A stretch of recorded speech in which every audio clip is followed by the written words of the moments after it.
Buenos días a todos, vamos a partir porque estamos un minutito atrasados. Les traigo saludos del decano que está en el Consejo Universitario, así que imposible que esté, pero me dijo que lo saludara. Y quiero, profesor Franco Ravagliati nos dejó, y creo que es prudente en este momento de la facultad que lo recordemos. Quiero contar que ayer aprendimos en su funeral que era un hombre que tenía muchísimos apodos o sobrenombres, además de los familiares, el profe, el tata, el nono, como le decían más en casa, don Franco para algunos, Franco para otros. Yo no lo conocí mucho, pero simpaticé con él porque como me gusta el italiano y el italiano, y empezamos a conversar y nos dimos cuenta que éramos los dos cojos porque ni él hablaba mucho y a mí ya se me olvidó todo lo que aprendí, pero le tomé mucha simpatía y supe a través de nuestras conversas, chiacchieratinas como se dice, supe que él y yo fuimos becarios en el Instituto Superior de Sanidad. Entonces ahí hicimos enlace covalente. Habíamos estado estudiando en el mismo sitio, era en química, yo era una cosa que era neuroquímica, que ni era neuroquímica y ni lo tempore, pero así fue. Y le tomé mucha simpatía. Y supe que en Venezuela, él trabajó en Mérida antes de venirse a Chile, supe que en Venezuela, en Mérida, la universidad donde él hacía su polímero y tiene que haber tenido un grupo muy destacado, importante, nombraron un edificio con el nombre de Ravagliati, el profe. Yo digo, ¿cómo al menos aquí no lo vamos a recordar con una fotito para tenerlo como uno de los grandes que se nos fue? Y debiera de ser, Gloria debiera de ser uno de los nortes para recordar a los seres que nos han dejado, porque yo creo que lo merecen y tienen que estar en nuestro futuro. ¿Sí? Ellos nos dieron el paso para que diéramos el paso de futuro y creo que lo que hicimos con el profesor Cáceres el miércoles pasado fue estupendo, estupendo, ¿sí? Me encantó y cumple los propósitos de lo que tiene que ser el CEFA, ¿sí? Bien, entonces le dejo yo al decanato si va a hacer algo con el profesor Ravagliati, que alguna cosita. Tome la posta, yo le pasé el primer bastón, usted sigue con la posta, que vaya al decano y al consejo directivo y todo lo demás para que vean lo que hacen. Quiero saludar, y se me había olvidado completamente la vez anterior, a todos los investigadores que sacaron proyectos ANIT. Sí, este es un desafío cada vez mayor, pero es el sustrato nuestro. Es decir, que sin los proyectos ANIT no funcionamos, así que los saludo. Y el profesor Jaime Pizarro está anotado para 2 semanas más y nos va a contar de su proyecto ANIT, y así ojalá todos los que han recibido ANIT podamos dialogar, debatir y compartir sus líneas de trabajo. El seminario pasado nombré que la profe Blamey, la Jenny Blamey, y alegría, entendí por su madre, que encuentro fantástico, ella es llena de su madre, porque siempre la veo contenta. Nos mostró el proyecto Polaris, que realmente es fantástico porque pocos profesores en el planeta pueden hacer experimentos fuera de nuestro planeta. Yo encontré absolutamente impactante. Y supe, conversando con ella el día lunes, cuando hizo su presentación del proyecto Polaris, que hay 3 oportunidades o hay 3 lanzamientos que van a llevar distintos experimentos de ella. Algunos van a estar dentro de la Estación Espacial Internacional, pero el más interesante, el que se va a hacer en 15 días más o el que sale en 15 días más, si las condiciones ambientales lo permiten, va a salir de la cápsula de la estación y va a estar afuera, o sea, expuesto a toda la radiación y a todas las condiciones de temperatura extremas que tiene el espacio y que ya nos irá a contar cuando sepamos los resultados de qué pasó y cuáles son, cómo la vida puede vivir en condiciones tan extremas y tan distintas. ¿Sí? Bien, entonces con estas ideas quiero dar paso a nuestro seminarista de hoy, porque teníamos una cosa pendiente con Juan, porque de los grandes equipos de la facultad nos faltaba este equipo misterioso del subterráneo. Y entonces, quiero decirlo en forma muy honesta, una de las alegrías de poder dirigir estos seminarios es conocer a los profes, ir a conversar con ellos, convencerlos que me hagan un seminario, que nos compartan su sabiduría y conocer. Y el profe me contó que él fue un colonizador del subterráneo y que él le tocó el desalojamiento de todas las bombas que tenían que tener el control de la temperatura de nuestro edificio y de algo de ingeniería química que está cercano, algo así era, ¿sí?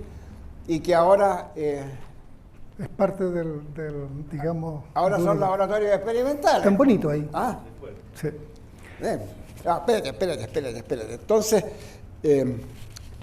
quiero decir y recordarles que el profe tenía una historia interesante. Primero porque se recibió el año 88 como profesor de química y ciencias naturales en la UNCE.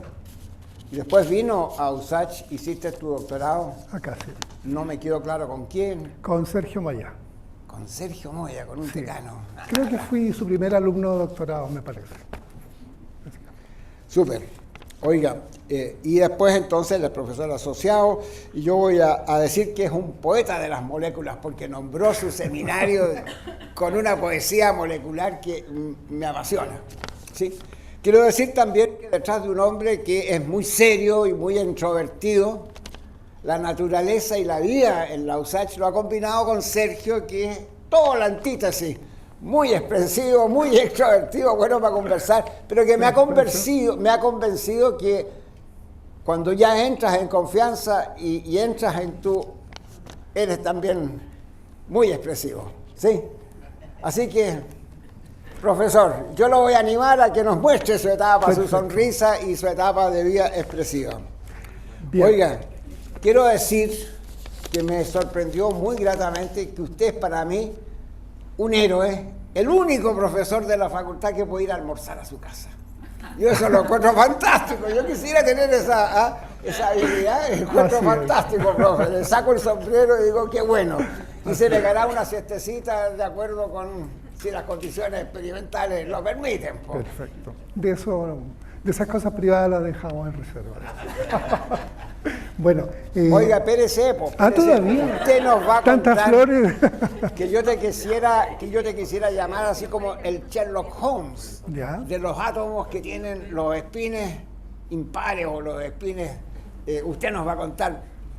Y que de lo que me han comentado es que llegan los investigadores y llegan, oiga, aquí tengo una molécula muy pura y tú le haces el NMR o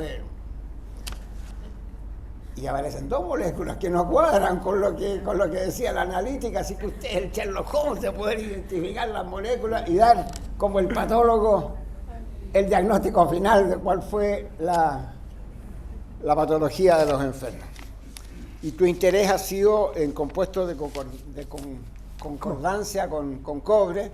Te vi que tenías unos cobres más unos, grandes colaboraciones con Lemos, con Costamaña, en fin, y que has tenido un interés en átomos interesantes y sus coordinaciones y cómo forman complejos entretenidos.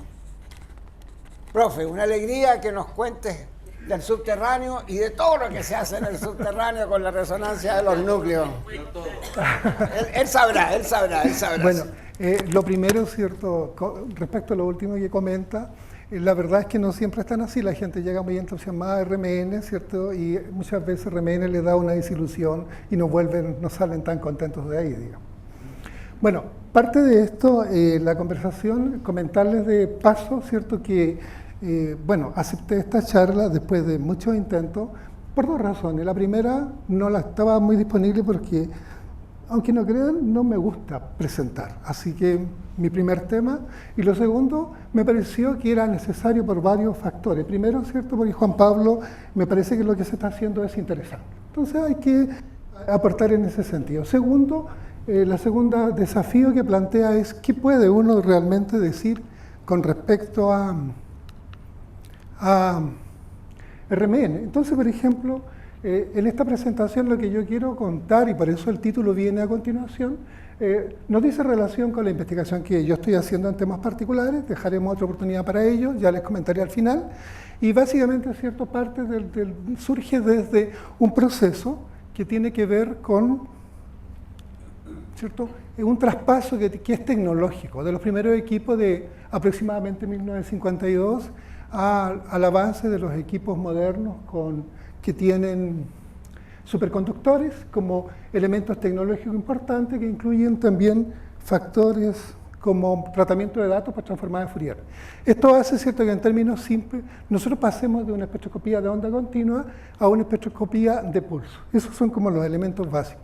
Y esto, cierto, hace un cambio conceptual interesante, porque pasa de concebir la técnica de RMN hacia lo que deberían ser técnicas de RMN. O sea, la cantidad de experimentos que se pueden hacer por RMN son extremadamente altos, mucho más de lo que nosotros hayamos hecho o podríamos hacer en mucho tiempo, y hace ya unos 12 o 15 años un libro decía 250 experimentos básicos en RMN. Eso da un poco la mirada. Por lo tanto, ¿cierto?, este paso no tiene que ver solamente con la técnica desde el punto de vista teórico, sino que tiene que ver con una serie de avances tecnológicos. Entonces, aquí viene la segunda proceso. Ahí está. Tengo que acostumbrarme a esto. Bueno, puse ese título, ¿cierto? La verdad es que lo pregunté a varias gente que trabaja conmigo y les pareció interesante, digamos. O sea, hice la consulta con Fabián, con Romina, con Araceli, y les pareció bien. Pero los comentarios que surgieron de estos lados no tenían nada que ver con mi expectativa. Primero que nada, ¿cierto?, por el concepto de escuchar la materia y en términos generales de qué se trata. ¿Y por qué RMN la imagen espectroscópica de la naturaleza? Bueno, porque la propuesta que yo traigo para esta presentación no es enseñar en sí una técnica, sino dar una noción epistemológica de la resonancia magnética nuclear. Eso significa, ¿cierto?, que el objetivo finalmente, ¿cierto?, es pasar de una mirada de RMN como una técnica instrumental a básicamente la RMN como una práctica para producción de conocimiento científico. Esa es la propuesta en general. ¿Qué es lo que hacemos en el fondo, cierto? ¿Y por qué la palabra, entre comillas, la imagen, que sería la segunda parte del título?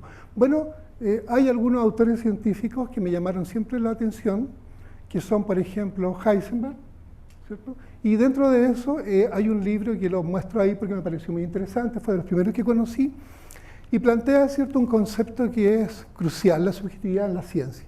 Y eso tiene que ver con la creación de la imagen de la naturaleza. Y plantea que obviamente la imagen de la naturaleza, lo que nosotros podemos construir, está inseparablemente unida a los métodos de observación que tengamos y obviamente a los conceptos teóricos que nosotros usamos. Por lo tanto, ¿cierto?, parte de la presentación apunta en esa dirección, ¿cierto? Básicamente, ¿qué representan los espectros de RMN? ¿Y cuál es el modelo que nosotros usamos? Y finalmente, ¿cierto?, ¿qué relación tiene el instrumento con lo que podemos observar? Por lo tanto, ¿cierto?, esta relación entre instrumento y observador dice mucha relación con el avance tecnológico, pasando de un equipo de onda continua a un equipo bastante más avanzado como de pulsos múltiples y obviamente con sistemas, digamos, que permiten campos magnéticos más fuertes, básicamente materiales superconductores. Entonces, esos son los puntos básicos. Entonces, ¿qué tenemos? ¿Cierto? Una idea básica que es que el RMN no describe las moléculas en sí mismas, sino que construye una imagen que es teóricamente argumentada a partir de una interacción experimental con ella. Del punto de vista básicamente de los procesos dialécticos que plantea Aristóteles, que me gusta nombrar porque Aristóteles tiene una gracia, ¿no? Escribió sin tener que referirse a nadie, o sea, no había nadie que tuviera que referir, entonces podía escribir varias ideas interesantes y normalmente uno anda buscando siempre un autor que referenciar. Lo segundo, por lo tanto, ¿cierto?, la primera parte tiene que ver directamente con eso, con la imagen que uno puede construir de las moléculas. Y aquí quiero hacer un hincapié. En general, recuerdo también algún comentario de Heisenberg y de otros autores que, a propósito del modelo mecánico cuántico, que eran una serie de matrices matemáticas, y finalmente nosotros nos quedamos con el modelo de Schrödinger, que tiene que ver más con monitos, porque, como decía alguien, hasta los físicos más teóricos necesitan hacer un monito. ¿cierto? Dentro de eso es interesante porque hay dos técnicas que son esencialmente estructurales, que son cristalografía de rayos X de monocristal y RMN. Y en general la percepción nuestra es que creemos lo que vemos de cristalografía, porque es un monito, que se adecua muy bien a los modelos de construir átomos. Cuando finalmente lo que nosotros tenemos ahí es, al igual que RMN, una interacción de energía-materia que me da una serie de, digamos, zonas de interferencia, en el fondo, que es una respuesta de perturbación que nosotros hacemos. Si hacemos en RMN, hacemos exactamente lo mismo, pero la verdad es que nadie cuando ve un espectro de RMN piensa que está viendo una molécula. Por lo tanto, hay un tema en este sentido que es obviamente epistemológico. Y lo segundo, escuchar, ¿cierto?, que puse como título, ¿cierto?, era un recurso de transposición didáctica, ¿cierto? ¿Qué significa eso? Bueno, yo soy profesor en realidad, y dentro de eso, la idea de buscar alguna forma de explicar esto de manera que se asocie con algo que nosotros conocemos para hacer posteriormente un traspaso a procesos de abstracción un poco más profunda y entender algunos conceptos, parecía interesante. Por lo tanto, Juan Pablo no era tan poético, sino que pretendía ser más normal, y Juan Pablo me genera un problema. Me dice, tu título es poético, y yo ando mucho rato buscando cómo le respondo a Juan Pablo.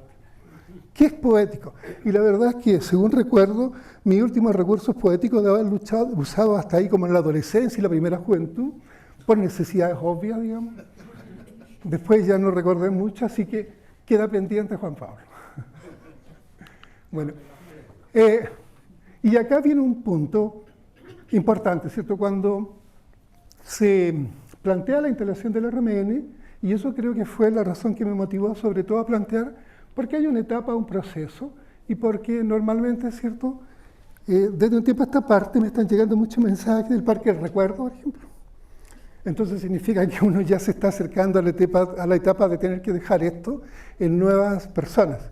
Y creo que hay una etapa interesante, entonces vale la pena en este momento contar algo que antes nunca en realidad había contado, sino solamente de las clases. En este punto, ¿cierto?, quiero contar rápidamente qué fue el proceso de instalación de la RMN, ¿cierto?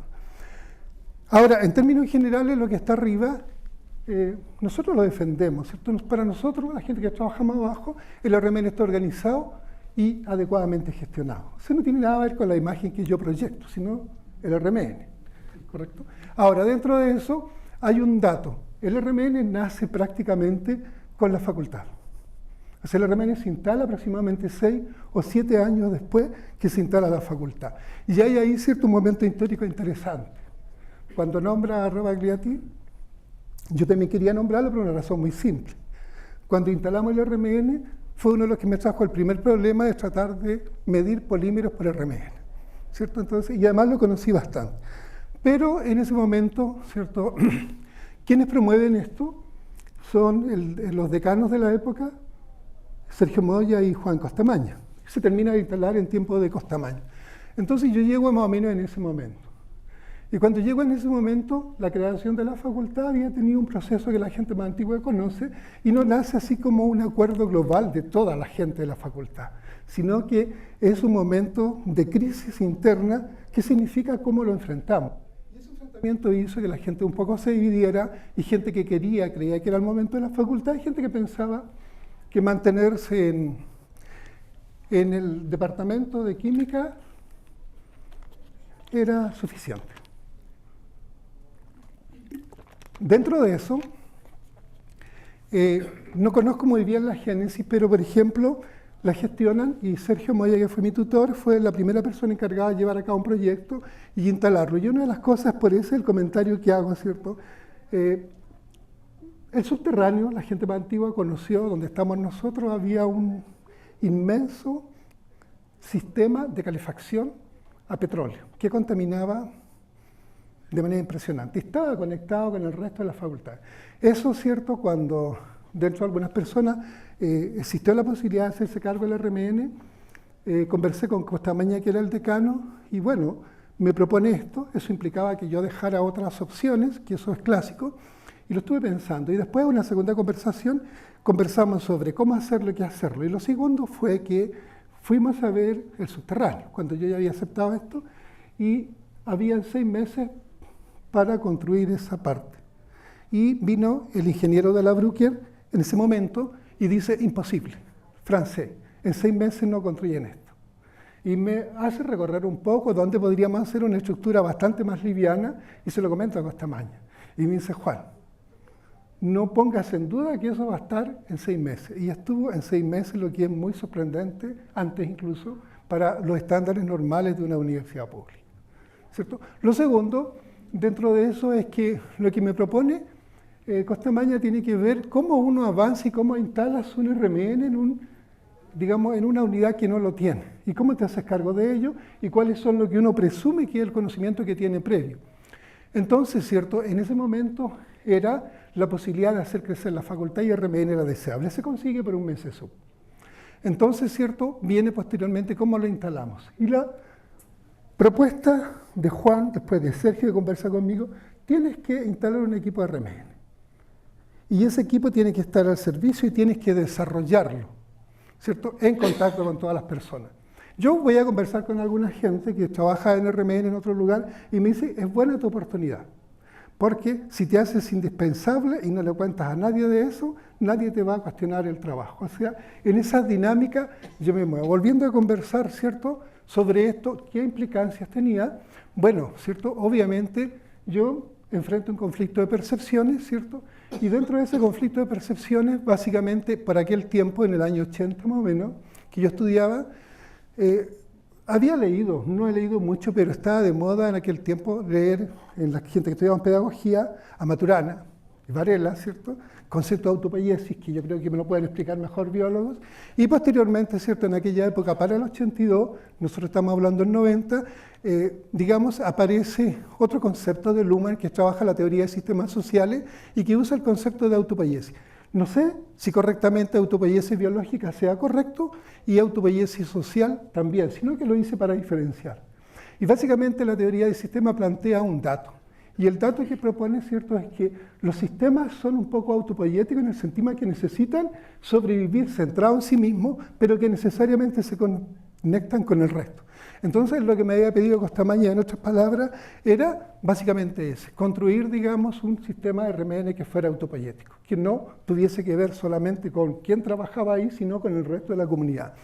Bajo eso, los conflictos de percepciones me llevaron a algo muy interesante que explicó Guini, y quiero contar esa anécdota, porque en ese momento se estaba, posterior a eso, de haber sido un poco más del 2000, se estaba haciendo la carrera de química, me parece que se estaba acreditando por primera vez.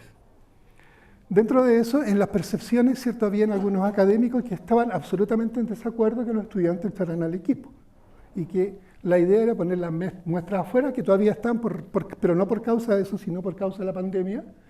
Y obviamente, ¿cierto?, mi comentario era que no había que hacerlo, pero eso trajo una serie de conflictos que se resolvieron afortunadamente para nosotros, porque voy a recordar una de las primeras estudiantes que se entusiasmó con esto, no con interpretar, sino que era el RMN, fue una chica, Carolina Dura, que posteriormente estuvo a cargo de equipo RMN en Estados Unidos.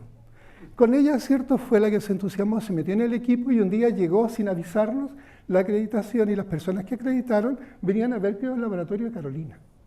Y por alguna razón vieron el otro laboratorio que no estaba incluido en eso y pasaron a verlo. Entonces la idea es que estábamos haciendo algo que no era muy deseable y finalmente la comisión esa consideró, dentro de los 4 puntos destacables, es que el RMN era el único equipo en que los estudiantes podían medir. Y eso cambió la historia y cambió también la lógica y la historia de lo que es RMN en la FACU, y por eso que hay un efecto de Prigogine, donde dice que un dato crucial, una novedad, que no es lo cotidiano, lo que funciona normalmente, puede desencadenar y generar procesos. Desde ahí, el resto fue, digamos, para RMN, seguir obviamente la dinámica histórica y el paso de tiempo y adecuarnos en función de esos procesos en la medida que es necesario, ¿cierto? Por lo tanto, ¿cierto?, en este sentido, nosotros tenemos un equipo de RMN que parto yo solo, y en este momento hay un equipo bastante más grande y mucha gente que lo maneja. Al principio, Juan Pablo, yo sabía todo lo que estaban haciendo la gente. En este momento no tengo idea de lo que están haciendo muchas personas porque tienen acceso abierto y colaboran indirectamente. Están, dentro de los más que pueden conocer, Sergio, ¿cierto?, que como dato adicional, no sé si esto es bueno o no, Sergio, pero Sergio debe ser la primera persona que midió RMN acá y al entrar estaba reconociendo el primer equipo como el primero que usó, ¿cierto? Y eso en algún momento, y obviamente está Romina, Fabián, de las personas, últimamente Araceli, Joaquín Cáceres, dentro de las personas que más, un par de chicos que se fueron a España, que hicieron mucho más cosas de las que yo obviamente podía hacer. Dentro de eso, obviamente, eso es lo que ha sido RMN y era un poco reconocer también la visión que tuvieron los decanos de la época en RMN, ¿cierto? Y un poco las condiciones que me ponen, que yo de alguna manera asumo para que esto se desarrolle. Aquí viene el otro problema. ¿Qué sabía yo cuando acepté esto? Yo sabía esto, ¿cierto? Lo había visto por ahí, en algunos libros, porque consideraba que en mi grupo era el experto en interpretar espectros protónicos de RMN. Y sabía que esto había ocurrido, y bueno, esto es lo que hay. Pero ¿con qué me encuentro? ¿Cierto? Nos mandan a hacer un equipo y entonces cambia la percepción. ¿Por qué razón? Porque lo primero que hubo de entender es que hay un impacto teórico detrás y la forma como yo acceso a la información. Y en el espectro electromagnético, obviamente acá, esto trabaja, absorbe energía en las ondas de radio. Por lo tanto, ¿cierto? Yo pensé que hasta acá era suficiente para el título el concepto de escuchar, por la transposición. En realidad nosotros no escuchamos radio, ¿eh? No tenemos las condiciones biológicas. Eso lo sabemos, ¿cierto? Lo que hacemos es utilizar las ondas de radio y tenemos un radioreceptor que la transforma. Pero la idea de escuchar era como buena. Me pareció buena, pero parece que no tanto. El punto cierto es que mirando algo que está en esta zona, con esta energía, actúa sobre los núcleos. Entonces la siguiente pregunta, ¿qué relación tiene mirar un núcleo en relación a una estructura molecular? Que fue lo que nosotros dijimos, ¿cierto? ¿Cómo se accede a esta información? Bueno, obviamente para ingresar a esta zona necesito desarrollar un instrumento que sea capaz obviamente de interaccionar con las moléculas en este rango de energía. Y para eso se requieren dos perturbaciones, un campo magnético y un generador de radiofrecuencia.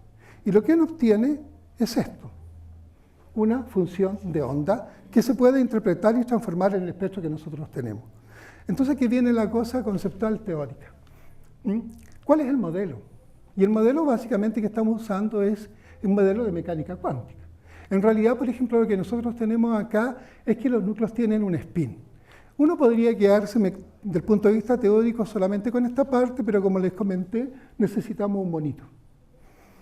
Y en el monito clásico dice, ¿cierto?, que siendo el núcleo formado por partículas, protones y neutrones, tienen carga positiva y esta carga positiva cuando gira genera un campo, digamos, un momento magnético. La descripción mecánico-cuántico de eso significa que ese momento magnético está asociado con el comportamiento cuántico H partido por 2pi, obviamente esto que ustedes conocen con el spin electrónico, S más 1, la multiplicidad, y obviamente, ¿cierto?, una constante que se conoce como constante giromagnética.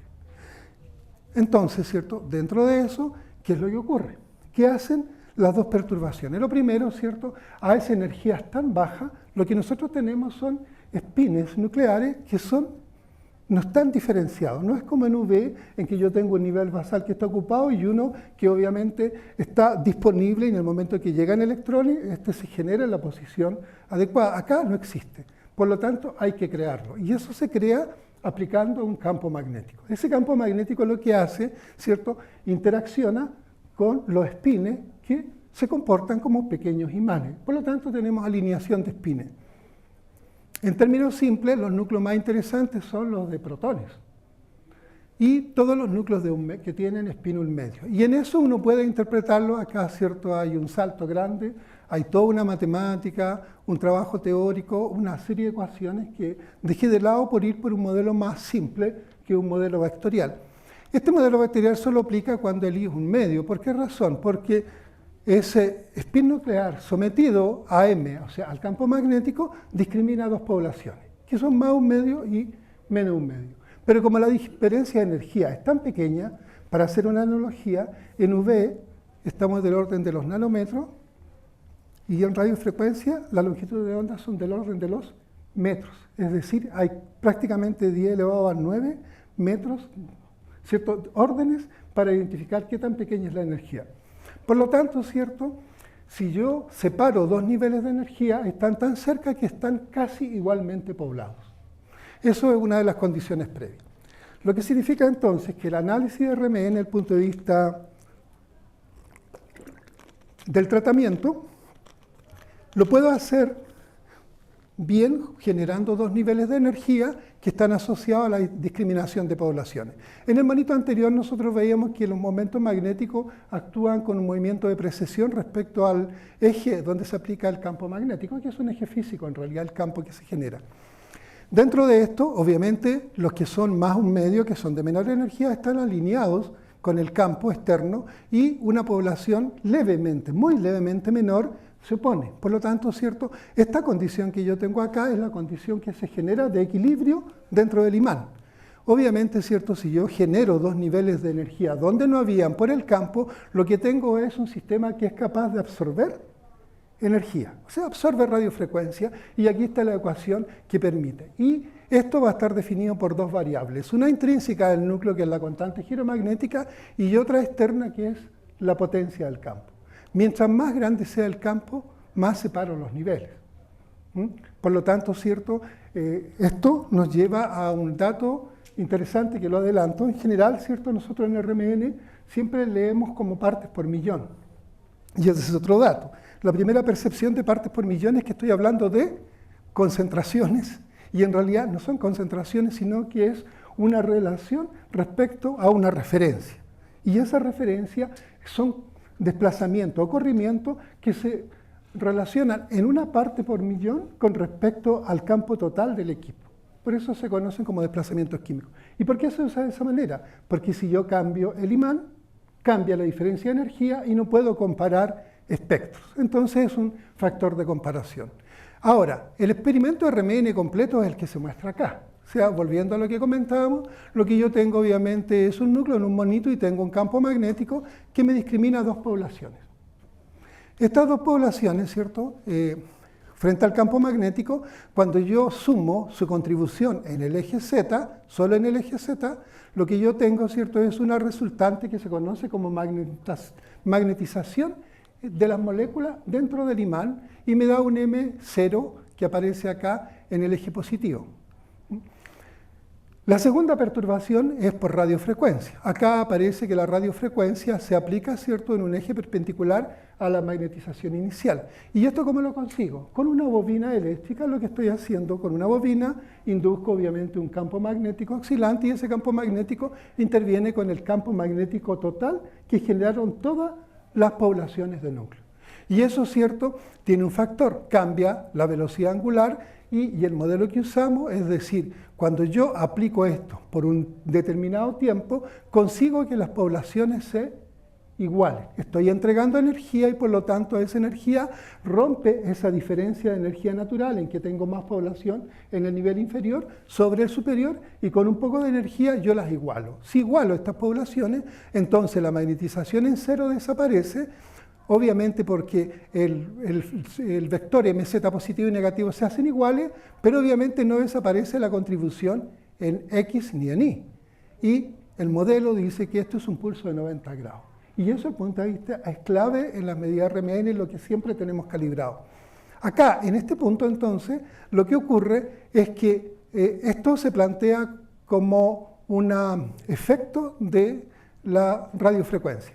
En este punto, lo segundo es que este vector, ¿cierto?, son vectores que están precesando. Por lo tanto, mientras este vector es estático, este vector está girando. El giro de este vector es interesante en relación al espectro que nosotros conseguimos. Ahora, por lo tanto, ¿cierto?, ¿qué es lo que observamos?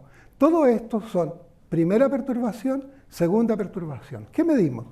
Lo que comentábamos, ¿cierto? Hacemos una pregunta instrumental, una perturbación, y esperamos una respuesta. Por lo tanto, la respuesta, ¿cuándo la entrega? La respuesta está en la vuelta al equilibrio, en la relajación. Por lo tanto, ¿cierto?, esto es donde medimos el espectro RMN. ¿Qué medimos? Bueno, ¿cierto?, nosotros podemos medir este retorno de dos formas. Como yo quedo en el proceso de excitación con un pulso 90, con el vector precesando en el plano XY, en la relajación tiene dos caminos a seguir. La primera, ¿cierto?, es la recuperación en el eje Z de la magnetización inicial. Por lo tanto, si yo grafico este cambio de magnetización, que se percibe en el equipo como un cambio de inducción eléctrica, ¿cierto?, tengo este gráfico exponencial. Pero, ¿cierto?, si yo quiero graficar en el plano X, tengo un espectro distinto. ¿Por qué? Porque como este vector está precesando, está girando, pero en la medida que gira, se va relajando, y al relajar lo que hace es un movimiento, digamos, espiral, que me genera esta función de decaimiento, donde el decaimiento yo lo veo por la superficie, pero tengo una función de onda. Esta función de onda es muy interesante. ¿Por qué razón? Porque entrega información esencialmente cuáles son los mecanismos de relajación. Hablamos de relajación, pero tenemos que ver cuál es el mecanismo. Obviamente, lo interesante de los mecanismos es que yo, perturbando un sistema con energía, necesito un mecanismo de disipación de energía. Básicamente es lo que define Prigogine. Esos procesos de disipación de energía tienen que ver con el entorno. Y los entornos inmediatos para cada núcleo son otros núcleos vecinos en la misma molécula o todo lo que está en el solvente, que son otros núcleos. Por lo tanto, ¿cierto?, dentro de eso, estos procesos que parecería que van juntos no son equivalentes. El T1, que aparece como en Z, es bastante más largo que el segundo, que se define como T2. T1, T2. Y la relajación longitudinal, que es T1, básicamente se conoce como spin red. Significa, en el fondo, que la energía que absorben las poblaciones de espines nucleares relaja, ¿cierto?, entregando esa energía a la red. Después de un tiempo largo significa que yo vuelvo a tener las poblaciones que están totalmente en el estado original, o se recomponen. Ahora, la transversal, que sería esta función de onda, ¿cierto?, esta función de onda tiene que ver con el T2, es muy rápido y es relajación de spin-spin. ¿Qué significa? Como obviamente lo que yo tengo son pequeños núcleos, imaginemos algo tan simple, un carbono unido a un protón. Entonces este protón está perturbado, tiene que eliminar, disipar energía. La disipa hacia el solvente o la disipa hacia el núcleo más cercano, que carbón. ¿Cómo lo hace? El carbón también tiene spin, por lo tanto es una relajación energética de tipo spin-spin, que es mucho más rápido. Ahora, esto es muy interesante porque solo esto, define toda la 2D en RMN. Entonces, ¿cierto?, ¿qué hacemos? Ya, acá viene un tema. Lo primero, ¿cierto?, es que mi experimento, de manera simple, lo van a encontrar en varios libros, es definir primero qué núcleo estoy midiendo. ¿Por qué? Porque comenté antes que hay una constante giromagnética que es específica para cada núcleo. Defino el núcleo, el equipo ya lo tengo comprado, o sea, no puedo cambiarlo a cada rato. Lo segundo es que este pulso que está acá es el pulso de radiofrecuencia que se otorga por el tiempo para igualar poblaciones, y aquí, bueno, esta cosa me tapó, pero aquí debería estar la FID que habíamos comentado.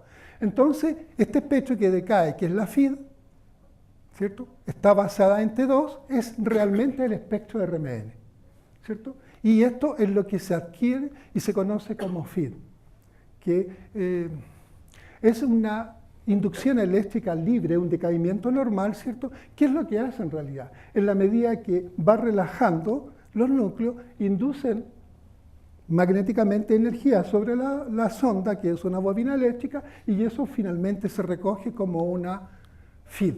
Esta FID puede ser interpretada de muchas maneras, por lo menos tres que yo conozco. Uno es la RMI, resonancia magnética de imagen, obviamente que es el mismo experimento y se llama de imagen porque ponerle nuclear creo que asustaba mucho a la gente. Resonancia magnética nuclear, medicina, no es cómodo. Esto es. Ahora, la pregunta es, ¿uno necesita saber esto para interpretar una RMNI? No. ¿Necesita saber esto para interpretar un espectro? Tampoco. Bueno, acá otra imagen que se perdió, pero esto que está acá, la segunda, obviamente, si estoy en la zona de radiofrecuencias, entonces esta es una onda de radiofrecuencia que yo la puedo escuchar si aplico un radioreceptor, ¿correcto? Y la tercera, que es la que normalmente usamos, utilizo esta función matemática y transformo aquello que es función de una intensidad con respecto al tiempo en algo con respecto a la frecuencia. Y lo que obtengo finalmente, no aparece aquí, pero sería el espectro, ¿cierto? Y obviamente genero el conocimiento de esta molécula. Falta una variable que vamos a interpretar a continuación para ver cómo se genera formalmente el experimento. Pero antes, ¿cierto? Como alguien, un colega, me dijo, oye, pero, me dijo, supongo que voy a poner música. Aspirina, bromoanilina, cafeína, ácido cinámico. Esa de arriba, aspirina de nuevo, absorbida, ¿ya? Que es más largo porque hay un procesamiento entre las dos. Ese es pentano. ¿Ok? Eso serían las ondas. Por lo tanto, en términos reales, sí efectivamente se podría escuchar y discriminar por sonido este proceso. Esto, digamos, yo no pensaba ponerlo, pero me desafiaron a que tenía que... Bueno, si hablaste de escuchar, pon música. Ya puse música. Bueno, dentro de eso, ¿cierto? Volviendo entonces, el segundo proceso, ¿cómo hacemos? Acá está la FIT, por suerte, para pasar de esto por transformada de Fourier, que lo habíamos visto, y en el fondo la pregunta, ¿qué ocurre acá? ¿Cómo, cierto, si yo definí en un principio que la diferencia de energía solo tenía que ver con el imán, que es constante, y con la constante giromagnética, que también es constante, y obviamente todos los núcleos de hidrógeno tienen la misma constante, no sería capaz de discriminar A, B, C o D, pero lo que yo veo en los espectros es que están discriminados.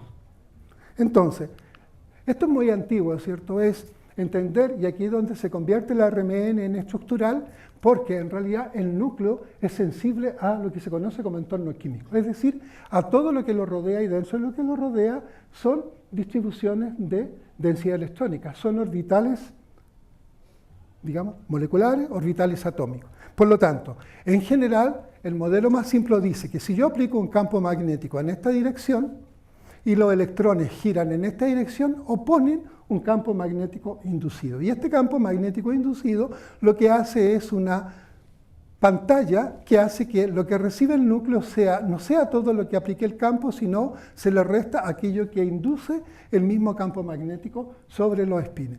Por lo tanto, significa que si yo tengo diferentes núcleos, que esto no voy a insistir más porque toda la gente que ha estudiado esta orgánica sabe que hay diferencia en la posición relativa en términos de densidad, entonces cada uno de los núcleos de protones va a estar más o menos protegido y eso va a hacer que sea discriminado en un espectro de RMN.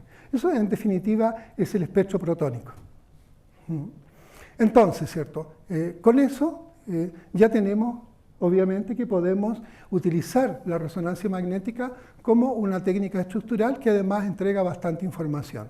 El segundo elemento de duda, digamos, tiene que ver con esto. ¿Qué pasa realmente con las señales? En el espectro anterior nosotros vimos que las señales aparecen complejas, o sea, lo que conocemos todos, doblete, triplete, etc. Si yo tuviese un único núcleo HA, lo que hago es perturbarlo y genero los dos niveles de energía que habíamos conversado y obviamente lo que tengo es una única señal. ¿Qué pasa, cierto, cuando tengo dos núcleos cercanos? Y aquí aparece lo que les comenté. Bueno, ellos en el proceso de T2 intercambian energía, se acoplan. Ese acoplamiento se ve como una variación de frecuencia, es decir, el núcleo solo me entrega una señal, pero después de haber sido perturbado en la FID, relaja y lo que yo estoy observando es este mismo núcleo, pero con dos poblaciones distintas, porque sabe que tiene un vecino ¿cierto?, que hace que su propia energía se perturbe. ¿Correcto? Por lo tanto, en ese proceso, T2 es súper interesante de considerarlo desde el punto de vista epistemológico, porque es el que me permite, en el fondo, establecer interacciones en este proceso. Este mecanismo hace entonces que recoger la FID, en este caso, a partir de la relajación T2, es mucho más interesante que recogerlo de T1, porque trae, obviamente, una longitud de onda que es específica para cada relación de núcleos. Entonces, cierto, esto es una característica particular, se conoce como constante de acoplamiento spin y una constante específica. Por lo tanto, cierto, un núcleo HA, aquí está el núcleo HX, en una molécula A no se parece a otro HA al lado de un HX en una molécula B.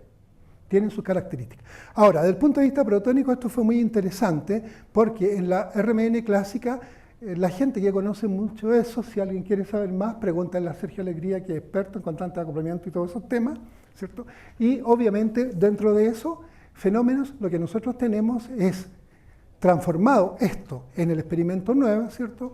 Es esencialmente un proceso en que aplicamos un pulso y recogemos una adquisición, hacemos una transformada de Fourier y obtenemos la molécula. Esta es mi molécula y esta es la representación esquemática de esta molécula. No al revés, epistemológicamente hablando. ¿Ok? No es que esto sea representación de esto. Esta es el monito para explicar la molécula. Entonces, dentro de eso, ¿cierto? Pueden haber otros fenómenos. Y aquí es donde se hace muy interesante la resonancia magnética de pulso. Como yo puedo dar pulso, entonces lo que yo puedo generar, obviamente acá, son una serie de procesos. Por ejemplo, acá, si yo aplico un pulso de 90 en I, ¿cierto? Significa que llevo la magnetización a el plano XY. Durante este tiempo hay relajación. Esa relajación implica que los núcleos se acoplan con los vecinos. Si doy un pulso de 180, vuelvo a perturbar los núcleos, pero el núcleo que estoy perturbando ahora trae información de los vecinos. No es lo mismo perturbarlo acá que perturbarlo acá. Si este tiempo es muy corto, no alcanzan a intercambiar energía. Si es muy largo, relajó completamente y aplicar este pulso es como hacerlo desde cero. Entonces, bajo esa lógica, si yo hago este proceso 2, ¿cierto?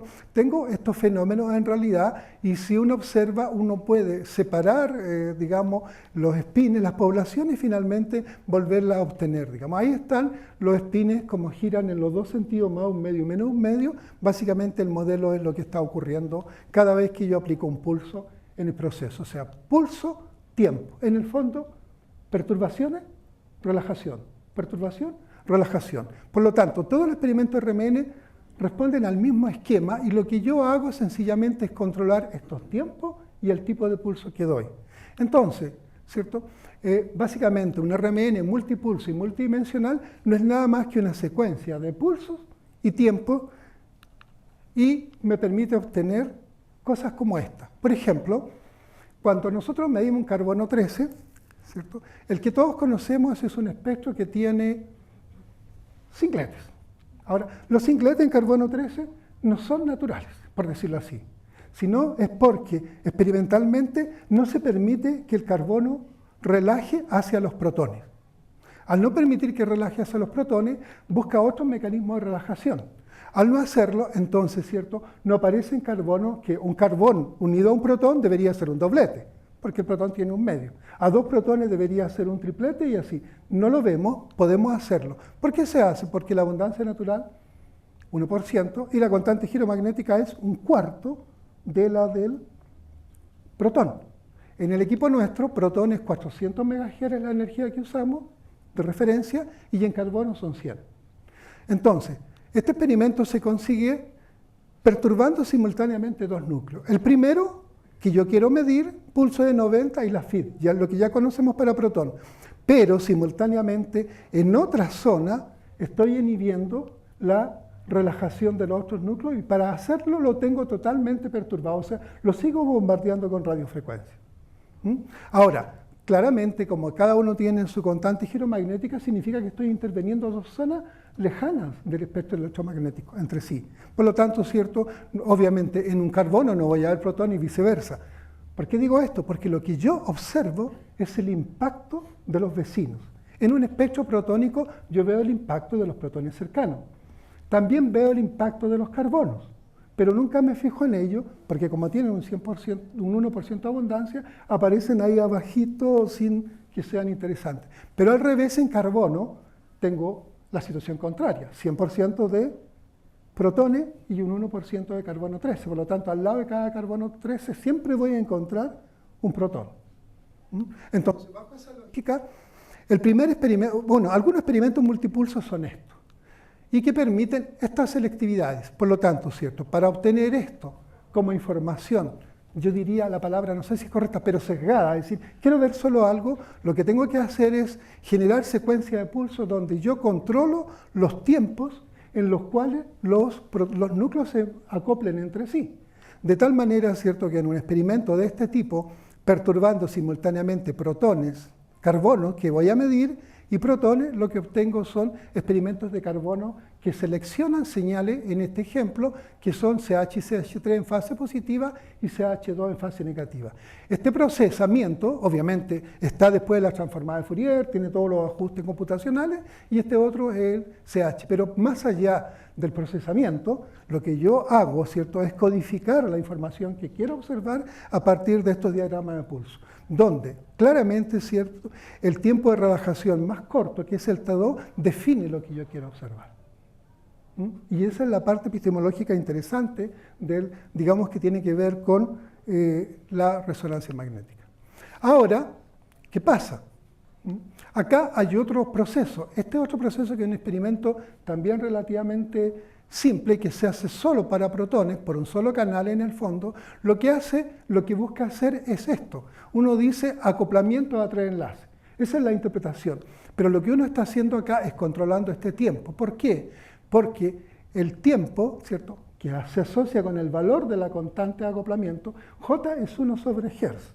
Perdón, es Hertz. Es 1 sobre segundo. Por lo tanto, ¿cierto?, si las constantes ustedes las ven más grandes, significa que el tiempo para que se produzca el fenómeno es más corto. Por lo tanto, si controlo tiempo, solamente selecciono un experimento que se llama COSY para ver preferencialmente acoplamientos a tres enlaces, ¿cierto?, que son los que ajustan a ese tiempo de T1 que tiene que ver con el T2. Y finalmente, ¿cierto?, lo que se hace acá, en realidad, se hacen muchos experimentos secuenciados y cada uno va cambiando el T1, digamos, acá, y yo tengo varias feeds. Cuando se procesa transformada de Fourier para muchos experimentos en una matriz, digamos, que incluye cantidad de experimentos por los tiempos de recuperación, tengo obviamente este espectro. No se impresionen por esto, porque es un pegoteo nomás del espectro protónico, pero este es mi espectro llamado de COSY, donde todo aquello que aparece por la fuera de la diagonal dice relación y me muestra quiénes son vecinos y quiénes no lo son. Por lo tanto, pasar de la parte de definir el experimento, que es la parte de RMN interesante, y obviamente muchos de estos experimentos están absolutamente estandarizados, a estos son dos procesos distintos. Cuando yo paso desde acá, decido cómo voy a escuchar, entre comillas, las moléculas, y no las voy a mejor transformar en Fourier. Entonces, lo que uno aprende, y lo más interesante en RMN desde el punto de vista práctico, es aprender a interpretar. Desde el punto de vista de usarlo como teoría del conocimiento, siempre es bueno saber qué se hace en RMN y qué se puede hacer. En términos simples, ¿cierto?, bueno, podemos tener varios experimentos en donde claramente, ¿cierto?, lo que se observa y la interpretación son los elementos básicos, ¿cierto? Muchos de ellos indican que todo lo que yo mostré acá dice relación con los núcleos clásicos, protón-carbono. Obviamente acá hay uno que es una relación entre nitrógeno y protón, que son típicos 2D y que de alguna manera observan los acoplamientos a 2 y 3 enlaces, manejando tiempos y pulsos. Y obviamente uno podría medir todo en RMN todos aquellos núcleos que aparecen en café. Obviamente, medirlo en algunos casos no tiene ningún sentido porque hay otras técnicas que son mucho más eficientes en ese caso, pero en la práctica existe. Eso es una mirada general de la RMN que quería ver. Y bueno, acá, ¿cierto?, ya estamos viendo, porque es un tema que quería recuperarlo. Hay muchas técnicas, pero la posibilidad de presentar eso es muy acotado en este tiempo. Entonces yo he invitado a varios colegas que han desarrollado algunas experiencias particulares, ¿cierto? Voy a nombrar algunos que están acá. Cristian, por ejemplo, que está usando experimentos muy simples que son protones, pero haciendo la intervención con luz y está obteniendo procesos interesantes de eso. Fabián está trabajando mucho directamente con determinación de tiempos de relajación T1 y T2 directamente para ver interacciones entre moléculas y las matrices que lo rodean, ¿cierto? Que es una información distinta. Araceli, que también está por acá, Araceli, ¿cierto?, ha desarrollado en su tesis toda una serie de experimentos básicos que son experimentos selectivos. Y acá, bueno, a propósito de Araceli lo conversamos, uno de los problemas con la RMN es que habiendo todo esto, y uno teniendo un espectro protones, que es una aproximación muy buena, yo siempre defiendo los espectros protones porque entregan mucha información, pero no son inequívocos. El factor inequívoco lo entregan los otros experimentos en correlación con protones. Sin embargo, ¿cierto?, cuando uno hace otros experimentos nuevos, el núcleo, el nicho es muy acotado en RMN y nos ha pasado más de alguna vez que cuando uno envía algún trabajo con algunos experimentos especiales, la gente reclamando porque el espectro protónico no le dice lo que uno está informando por las otras técnicas, o no Araceli.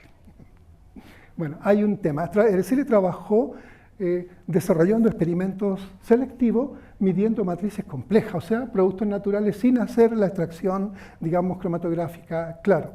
Está obviamente Sergio, que esperamos que nos dé una presentación de cómo se saca el máximo provecho al espectro protónico y de carbono 13, ¿cierto? O sea, Sergio pertenece a esa generación que con el espectro protónico y carbono 13 eran capaces de sacar una molécula. Yo llegué un poco atrasado a eso, digamos, ¿ok? Y bueno, hay otras cosas novedosas, está Cristian también acá, Cristian Vera, está ahí tratando de meter una sonda electroquímica en el equipo de RMN para hacer perturbaciones, y mis investigaciones, bueno, Joaquín Cáceres, seguramente voy a pedirlo, o sea, me dijo que sí, que iba a presentar, digamos, algunas aplicaciones que nosotros hicimos en RMN que no tiene que ver con elucidación estructural, que es lo que aparentemente es lo que más motiva, sino que están directamente asociadas a aplicación de la RMN como una técnica físico-química para observar sistemas, ¿cierto?, de autoasociación y medir un poco los mecanismos de disipación de energía que entregan esencialmente alguna respuesta estructural. Eso es lo que quería comentarle en términos generales y por lo tanto por ahí esperemos en agosto complementar. Creo que hay una o dos personas más que podrían sumarse y va a ser abierto si alguien quiere contar un poco su propia experiencia con el RMN, que yo podría no saberlo. Como les comento, ya ha aumentado mucho la gente que está en RMN y no toda la gente, digamos, trabaja en correlación conmigo. Lo hacen con Fabián, lo hacen con, no sé, con Araceli, con Romina. Entonces, claramente se han desarrollado una serie de experimentos. Y para terminar toda la historia de cómo es el RMN, comentarles que yo creo que a esta altura ya de nuestro proceso, RMN acá no va a cambiar, pero sí hay un dato, ¿cierto? Del RMN han pasado 26 años, de la facultad 30 y tantos, han cambiado mucho, ¿cierto? Y uno cree que hay momentos en que algunos procesos tienen que cambiar. Yo hice el análisis que RMN surge en algún momento especial de la facultad, surge con una novedad, y claramente muchas de las personas que están, ¿cierto? Yo comenté solamente a dos, Sergio Moya, digamos, Juan Costamaña, pero también hubiera gente ahí como Teresa Cáceres, que fue crucial en aceptar todas aquellas solicitudes extrañas que yo le hacía, se enojaba conmigo, pero finalmente siempre terminábamos haciendo algunas novedades, y posteriormente diferentes autoridades que van aportando en esto, y el aporte de muchos colegas que permiten algo que ya ocurría. Por allá por el 2015, digamos, había pasado el tiempo y el equipito se había puesto un poco viejo, ¿cierto? Cambiarlo, habían dos cosas, o te quedabas con él o había que hacer un cambio. Y obviamente varios colegas, no todos están acá, aportaron en ese proceso y pudimos hacer un upgrade, ¿cierto? Y mejorar mucho nuestro equipo en este momento, puede hacer mucho más. Cambian las circunstancias, cambia la demanda, la cantidad de experimentos que se hacen en RMN son muchos, ¿cierto? Pero finalmente un equipo, el imán puede durar mucho tiempo, pero la parte electrónica de los equipos, ustedes la conocen. 12 años de obsolescencia, 15, 18, la proyección sin que se te destruya después, lo que nos da, ¿cierto?, que a 6 o 7 años, quienes estén a cargo del RMN van a tener que estar pensando en cambiar eso. Y quería comentar un poco porque creo que algunas de las personas que nos atacan fueron alumnos, llegaron un poco después, no conocen un poco la historia, pero hay que enfrentar un poco a ese proceso, ¿cierto? Entonces, RMN un poquito nace con la historia de la facultad y de alguna manera creemos, digamos, yo en principio que estuve solo y la gente que me acompañó, que son muchos, ¿cierto?, creemos que haber tomado la decisión de abrir el equipo de RMN, hacerlo disponible, es el único equipo del país. Yo creo que Valparaíso es algo donde los estudiantes pueden medir. En ninguna otra parte los equipos tienen acceso, ¿cierto? Acceso abierto, realmente. O sea, hay protocolos, hay ordenamiento, hay una gestión adecuada, hay una gestión de dinero, una gestión de espacio, y todo eso está absolutamente funcional y claramente, ¿cierto?, siempre abierto a todos los cambios. pero ¿cierto? Hay una gestión que nos tiene bastante cómodo en términos de tenemos los recursos necesarios, recuperamos lo que necesitamos, podemos arreglar el equipo rápidamente, ¿cierto? Está abierto, llegan nuevos estudiantes, disponible para todo eso y yo creo que es lo mejor, digamos, o sea, yo no estoy solo porque uno de los problemas que tenía al principio era que el equipo es mucho más de lo que solo un investigador puede hacer en él. Y de hecho, habemos como 4 directamente y yo creo que todavía hay capacidad del equipo para hacer cosas novedosas. Ese era el mensaje y no sé si he respondido a eso, ¿es cierto? Ahí, no sé si lo poético puede ser, a lo mejor tú lo respondes, porque por ahí sacar las moléculas de la oscuridad y ponerla a la luz podría ser medio poético, ¿no? Está bien, es fácil. Ya, profe, oiga, muchas gracias. Bien. Oye, te voy a hacer un comentario. Escuchándote, me recordé el año 67 en clase con el profesor Joaquín Luco, cuando nos mostraba reflejos monosinápticos de los plurisinápticos. Y hizo una cosa que para mí fue asombrosa, que era ponerle a cada sinapsis una cierta longitud de onda asociada con un sonido, igual que tú. Entonces aprendíamos que los reflejos monosinápticos tenían una sola nota y los plurisinápticos que eran Bien, más de una nota. Usted, lo mismo, en vez de hacer estos NMR que yo cuando estudié química era una locura, usted nos podría cambiar el musical y podríamos hacer una música. molécula. Yo creo que eso es muy poético, profesor. Sí, pero también yo pensé alguna vez práctico, sería muy fácil identificar por sonido, qué sé yo, alcohol en las drogas, pero el problema es que no puede andar con un equipo RMN ahí en la calle, digamos. Y el equipo es muy poco sensible. O sea, el punto de vista práctico, si uno lo considera de esa manera, o sea, la interpretación sonora también es bastante diferenciable para la gente que tiene mejor oído. Entonces cosas muy comunes se podrían caracterizar perfectamente por sonido, pero obviamente la RMN que nosotros utilizamos, la secuencia de pulso, entregan información más compleja y el proceso es interpretarlo. Así que parte de esto en los cursos trato de, esto nunca lo evalúa, esta parte que mostré ahora, pero siempre la muestro porque digo, ustedes van a aprender técnica, pero es necesario que sepan esta parte porque en algún momento van a tener preguntas que van a requerir que ustedes se acuerden que cómo funciona la técnica de RMN. Eso es un poco el comentario final. Súper. Ya, queda abierto este seminario para que lo conversemos y lo gocemos pues, en todas sus dimensiones. Sí, doctora. ¿Cuál es la sensibilidad? La sensibilidad del equipo es baja. En general, digamos, nosotros se ha mejorado mucho, pero creo que estamos pudiendo medir en protones, que es más núcleo, 1 miligramo por ml, la sensibilidad actual que tenemos más o menos, Sergio, ¿verdad? Eso es. En carbono, obviamente, mucho menos, porque el carbono es 1/4 menos sensible, habría que aumentar 4 veces la concentración, pero la abundancia natural es un 1%. Ahora, los carbonos y todos los núcleos que son menos sensibles siempre se obtienen a través del protón. O sea, hay mecanismos para hacer eso. ¿Okay? Sí. Oiga, Marco, usted que tuvo una presentación tan linda del seminario anterior, es fantástico. Yo te escuchaba y se me ocurría una pregunta. Nosotros tenemos la resonancia ahora como un instrumento de cotidiano. Todos, ¿no es cierto? Todos hablan de, voy a hacer un espectro de resonancia, ¿no es cierto? Y es muy valioso. Implícitamente, lo que tenemos es una resonancia protónica ahí, ¿no es cierto?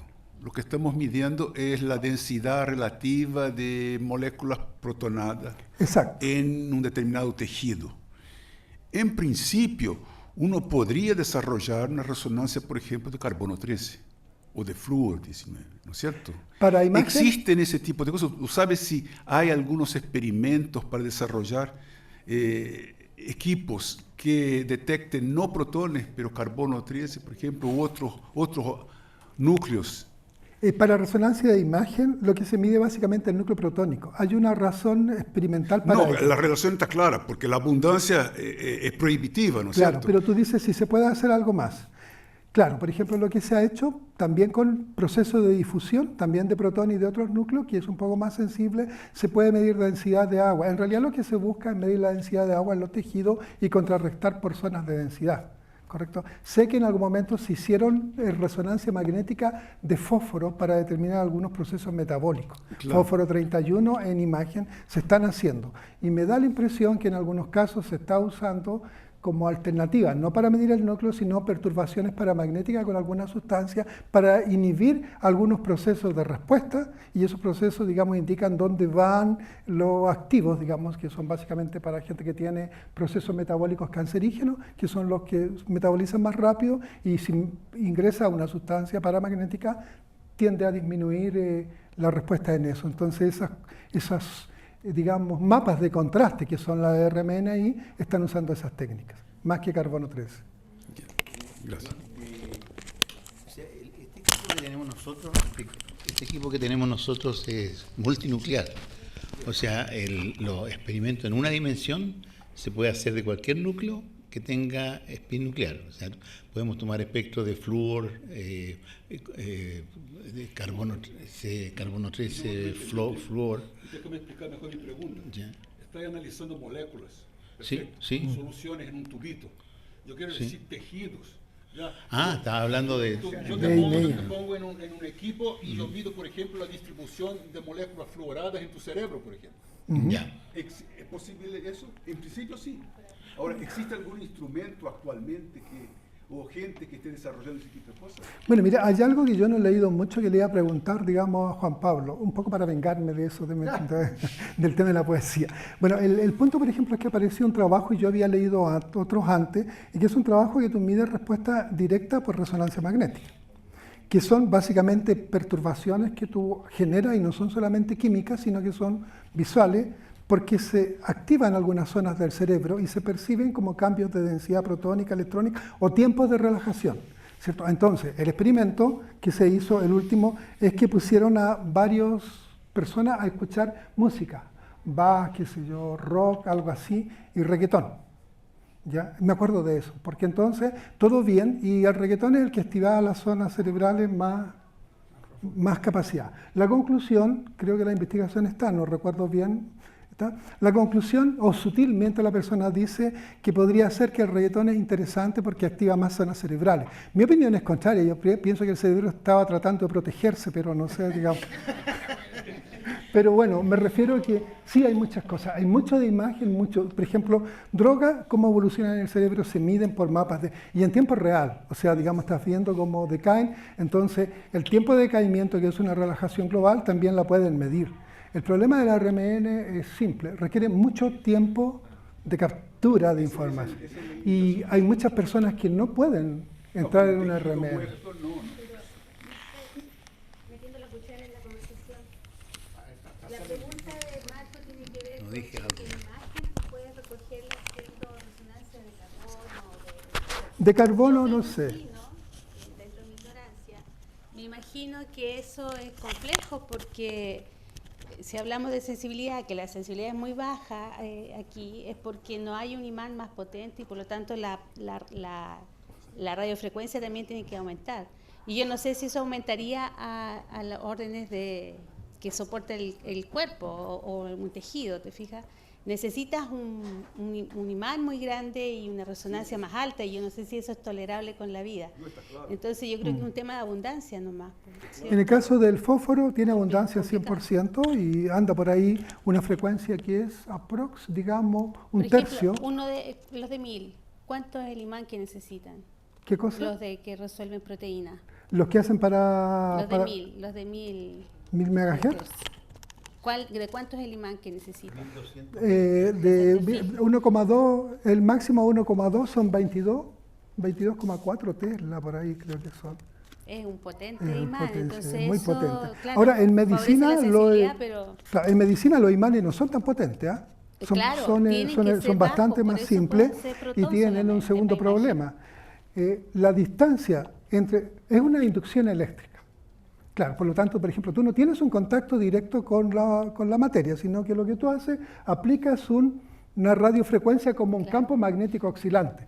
Y eso cae muy rápidamente en la distancia. Entonces, por eso, ¿cierto? Cuando tú haces un tubito, creo que pasa lo mismo en EPR, un tubo angosto, tienes la bobina muy cerca, pero en una persona tienes una bobina es muy grande, lejos. estás lejos Ya, entonces, y los imanes no son tan fuertes, por eso que miden los núcleos más fuertes, por eso fósforo y puede que sea. acceder solo a los Claro que es un protones. desafío. Lo que me pregunto es si ese desafío ya fue enfrentado o solucionado. Lo que yo encontré más novedoso, pero lo leí así de paso, no era buscar ahí, sino que alguien No es estaba compatible. buscando algo mucho más que yo no sé. Si hay algún físico aquí me podría acompañar. Lo que querían era tratar de que la gente estuviera fuera del imán. Entonces la idea es que tú metes a las personas dentro del imán y es muy problema. Porque la situación, entonces querían buscar un armónico del campo magnético y poner la gente afuera para capturar la información de RMN en eso, digamos. Eso sí que vi, pero digamos, en términos generales he visto núcleos de abundancia natural, RMN de imagen de fósforo 31, protones, difusión de protones, y no recuerdo 2 o 3 metales que son... sodio. Sodio también lo miden para ver alguna respuesta en la sangre, todo ese tipo de cosas. O sea, claro, todas esas cosas. Entonces hay sodio, digamos, se está midiendo fósforo 31, mucho protón y mucho experimento de distinto protón, no necesariamente recuperando la señal, sino midiendo tiempos de relajación directo. Un poco lo que hace Fabián, digamos. Entonces hay mucho de eso. Oye, Juan, explícame, por favor, para llevarme a la casa y explicarle a mis hijos y a mi señora, que no entiende mucho de esto y que yo tampoco, ¿cómo se usa esto con fines biomédicos? Si los átomos de un tumor deben ser idénticos a los del normal y sin embargo tú mandas a hacer una resonancia. A mí no me pareció. Hasta donde yo he leído, recuerda que yo no soy un experto en eso, ¿cierto? Solo como un usuario de la resonancia magnética. Ahora, hay un dato importante, ¿cierto? Lo que hacen los médicos, comparan, tal como nosotros hacíamos antes en RMN antiguo. O sea, tú comparabas una señal en relación a una serie de patrones que ya existían, que es la RMN clásica. ¿Cierto? Tú veías una molécula y decías, si la señal aparece en 10, tiene que ser, no sé, un ácido aldehído. Así.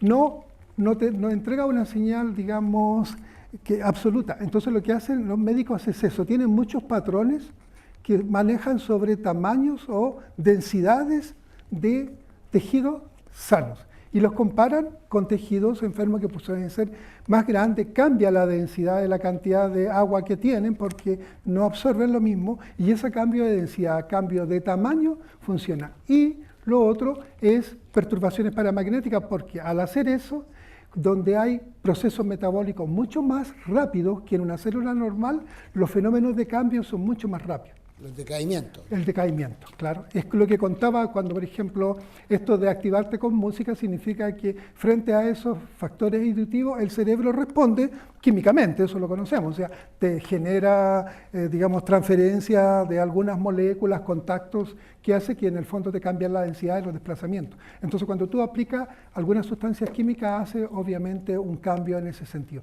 Y eso interpretan los médicos, cambios de tiempo de relajación, cambio de densidad electrónica, cambios de tamaño, son los que habitualmente evalúan. Los equipos que se usan para medir, por ejemplo, la cantidad de aceite o de agua en los alimentos o granos, equipos pequeños sobre escritorio, lo hacen haciendo contraste con T1 y como por ejemplo los aceites tienen un tiempo de relajación distinto, las grasas me refiero, que un acuoso.